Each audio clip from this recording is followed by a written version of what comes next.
বেশ কয়েকদিন ধরে আমার বাড়ির কাজের আপডেট আপনাদেরকে জানানো হয় না। আসলে খুব ব্যস্ততার মধ্যে সময়গুলো পার হচ্ছে, আবার রমজান মাস শুরু হয়ে গিয়েছে, সেজন্য ভিডিও আপলোড দিতে পারি না। আজকে ভাবলাম ছোট করে হলেও একটা নতুন ভিডিও শেয়ার করা দরকার, অনেকেই অপেক্ষায় আছেন। আমার বেডরুমের অবস্থা বর্তমানে এরকম। কাজ এত দূর এগিয়েছে, দরজা জানালা লাগানো হয়েছে, এখনও টাইলসের কাজ, সিলিংয়ের কাজ, কালারের কাজ সব কিছুই বাকি আছে। আমার জানালা দিয়ে পিছনের ভিউটা এরকম।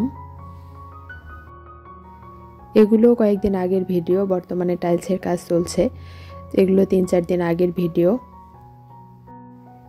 করে রেখেছিলাম, কিন্তু ব্যস্ততার কারণে শেয়ার করতে পারিনি। বাড়িতে আসলে এরকমই নানান ধরনের কাজকর্ম নিয়ে ব্যস্ত থাকতে হয়। তারপরে এখন যেহেতু মিস্ত্রি চলতেছে, এদের পিছনে আবার সময় দিতে হয়। বেডরুম থেকে এটা হচ্ছে অ্যাটাচড বাথরুমের দরজা, আর বাথরুমের পাশেই আমি ওয়াশিং মেশিনের জন্য লাইন রেখেছি। এখানে ভবিষ্যতে ওয়াশিং মেশিন বসাবো। বাথরুমে পানির ফিটিংয়ের যে কাজগুলো থাকে সেগুলো হয়ে গিয়েছে।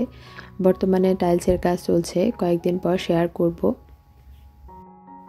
অন্ধকারের কারণে ভালোভাবে বোঝা যাচ্ছে না, তারপর ফ্ল্যাশ জ্বালিয়ে একটু ভিডিও করেছিলাম, যতটুকু বোঝা যায় আর কি। ভিডিওর এই ফাঁকে আপনাদেরকে ছোট্ট একটা কথা মনে করিয়ে দেই, আপনারা যদি এখনও আমার ভিডিওটিতে একটা লাইক দিতে ভুলে গিয়ে থাকেন, তাহলে প্লিজ একটা লাইক দিয়ে দিবেন, কারণ আপনাদের ছোট্ট একটা লাইক আমার ভিডিওটিকে আরও অনেক মানুষের কাছে পৌঁছে দিতে সাহায্য করবে।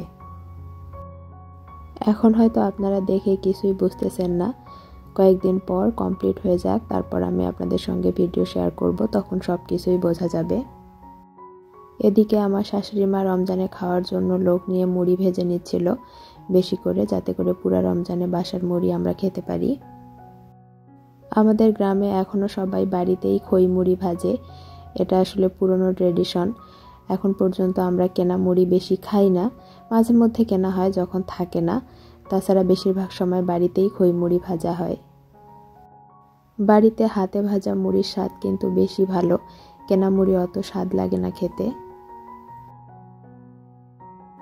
এদিকে আমার শাশুড়ি মা গরুর মাংস কাটছিল, অনেকগুলো গরুর মাংস নিয়ে আসা হয়েছে, তো যেগুলো ফ্রিজে রাখবে সেগুলো আলাদা করে ভাগ করে রাখলো, আর যেগুলো রান্না করবে সেগুলো পাতিলে নিয়ে নিল।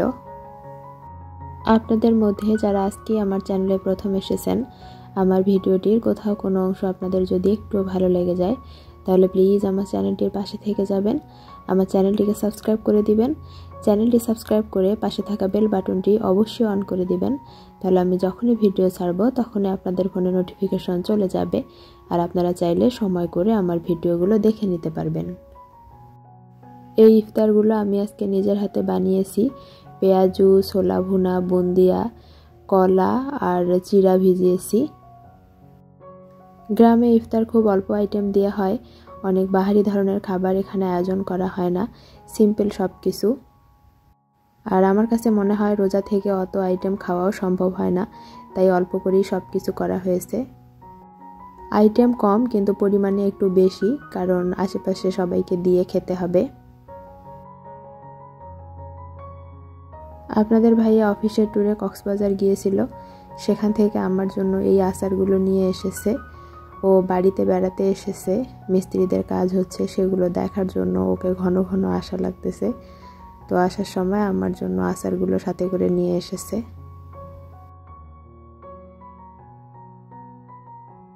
রাতের বেলা আমার শাশুড়ি তেলপিঠা ভাজতেছিল, ওনার ছেলে এসেছে তাকে খাওয়ানোর জন্য। ছেলে আসলেই উনি কি রান্না করবে আর কি করবে না এটা নিয়ে পাগল হয়ে যায়। ও তো 2-1 দিনের ছুটিতে আসে, এই 2-1 দিনের ছুটিতে এত খাবার খাওয়াও সম্ভব হয় না। আসলে মায়ের ভালোবাসা এমনই হয়। মা পিঠা ভাজতেছিল আর আমরা চুলার পাশে বসে পিঠা খাচ্ছিলাম।